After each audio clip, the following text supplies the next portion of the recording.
Ini. Ini, kamu punya gini nggak? Nih, punya nggak? Nggak punya kalian. Ini. Apa itu? Allah itu roh dan barang siapa menyembah dia harus menyembahnya dalam roh dan kebenaran. Allahmu apa? Allahmu zat, asma dan sifat. Nggak sama bos. Allah roh. Jebakan Bang Lodi. Allah roh bos. Allah roh. Ya, Allah kami roh. Barang siapa menyembahnya harus menyembah dalam roh dan kebenaran. Allahmu apa? Allahmu sifat, asma dan zat. Apa? Beda. Hah? Jangan pakai ngawur di sini Loding. Sudahlah, stop. Bilang aja kalian meniru atau mirip. Jangan bilang sama. Ini, kamu punya Allah begini. Hah? Lihat di sini, lihat di sini. Punya Allah begini. Kamu, Bapak kami yang di sorga. Dikuduskanlah namamu. Aku tanya, Allahmu di mana tempatnya? Allahku di sorga.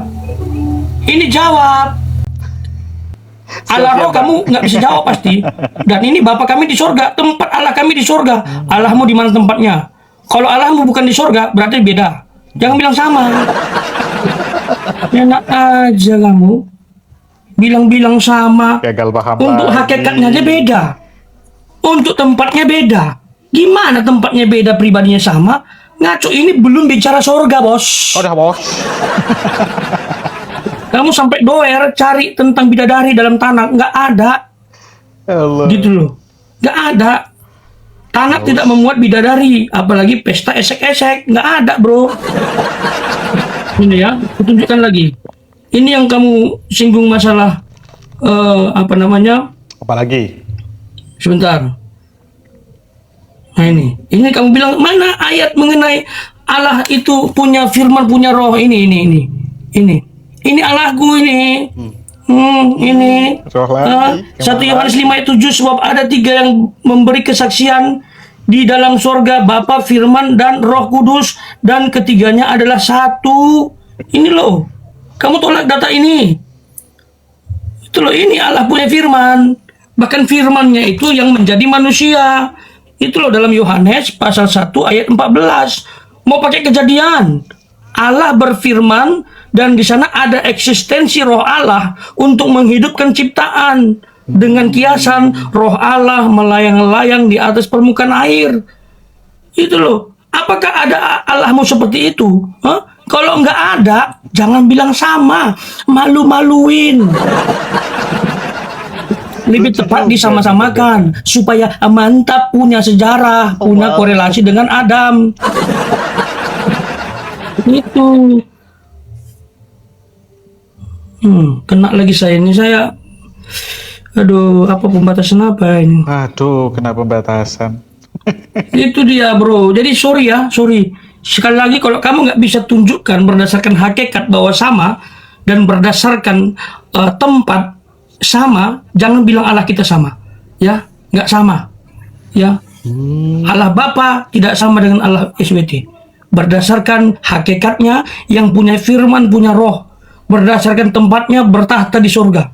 Itu kalau kamu nggak bisa tunjukkan dua hal itu, coret, tidak sama, ya. Kecuali kalau kamu gatuk, kecuali kalau kamu meniru, ya itulah.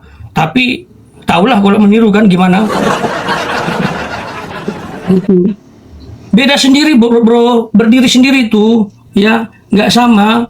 Korelasi Allah Israel, Yod Hevave Elohim Adonai, itu kepada Yesus sebagai Allah yang menjadi manusia. Setelah itu nanti datang dia menjemput orang percaya, lalu akan turun Henok dan Elia memulihkan Israel yang tak percaya saat ini.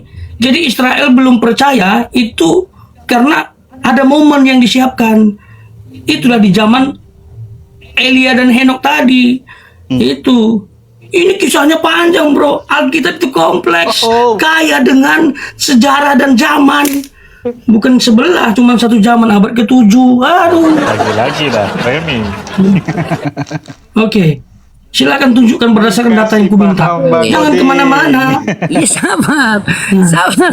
Oke teman-teman ya, oke luar biasa. Ini dia masuk jebakan saya, siap-siap kau. Jebakan ya, menghindar kamu. Sebentar, Kalau kamu menghindar dari pertanyaanku, aku tidak mau dialog lagi. Sabar. Kamu harus bahas. Iya, terima. Sabar. Terima. Alasan. Harus bahas hakikatnya. Kalau Allah Terima. Ismail tetap punya firman dan tak punya roh, berarti beda. Iya, terima. Allah Ismail tetap punya tempat, Iya. berarti tidak Iya. sama. Oke, Bang. ya. Perhatikan teman-temannya. Di dalam Al-Quran dikatakan Allah itu laisa kamisli sayun.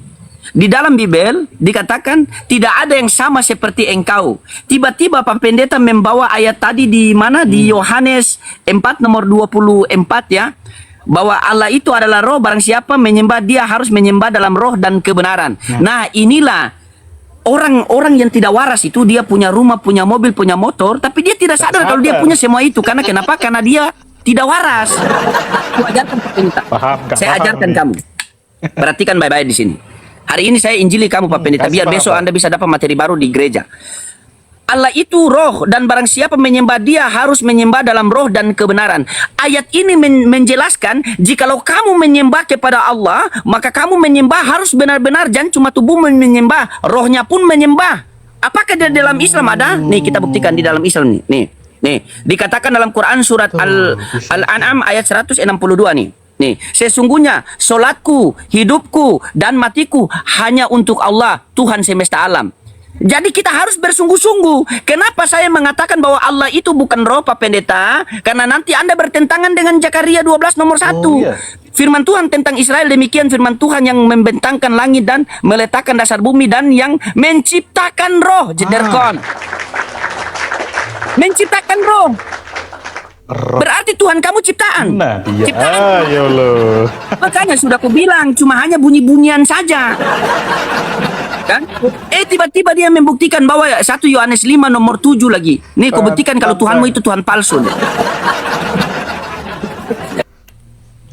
1 Yohanes 5 nomor 7. Sebab ada 3 yang memberi kesaksian di dalam sorga, Bapa, Firman, dan Roh Kudus. Dan ketiganya itu satu. Ini yang kau pegangan. Kita buktikan teman-teman ya. Kita buktikan. Satu apa mereka ini? Satu dalam kesatuan, apa satu dalam kepalsuan? Coba kita buktikan ya. Nih. Perhatikan baik-baik teman-temannya, kita buktikan. Siapa?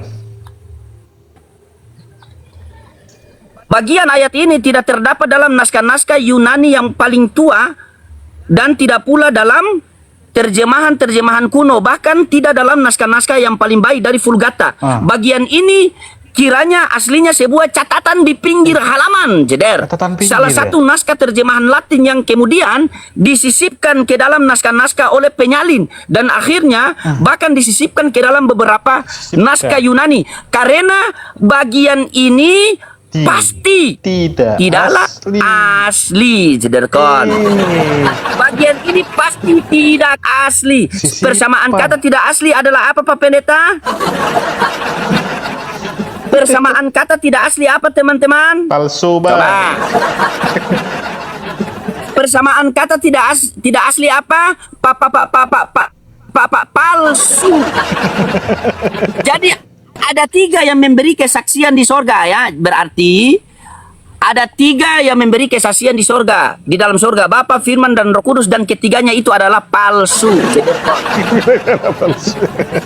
Jadi selama ini kau itu menyembah Tuhan yang palsu. Memang yang palsu itu kelihatan itu menarik. Contoh saya pakai jenggot palsu kan, dia nempel. Kelihatan menarik wajah saya karena palsu. Bagaimana buktikan bahwa palsu itu nih? Jenggot palsu. Dia nempel, rambut palsu nempel di kepala, jenggot palsu nempel di dagu, Tuhan palsu nempel di dinding. Jadi yang palsu-palsu itu nempel, Pak Pendeta, nempel. Sabar, Bang. Jangan dimana Anda membawa data palsu diskusi sama saya, hancur generasi masa depan. Anda membuat masa depan itu hancur loh. Anda ternyata selama ini menginjili jemaat-jemaat itu, Anda memberikan mereka Tuhan palsu. Berarti harapan palsu. Berarti jaminan surga di kalian adalah jaminan palsu. Selamat datang di kepalsuan. Makanya kalian kalau berbicara tidak mau pakai Bibel. Cuma mau pakai karangan-karangan kalian sendiri karena kalian dalam halu. Itulah dinamakan hayalan saja. Mantap, Bang Lodi. Coba Anda buktikan sama saya. Buktikan sama saya kalau ayat ini asli. Coba. Bisa tidak? Nah, Bisa tidak Bisa. ayat ini asli? Buktikan sama saya. 1 Yohanes 5 nomor 7. Bisa tidak? Jangan merajuk. Jangan merajuk.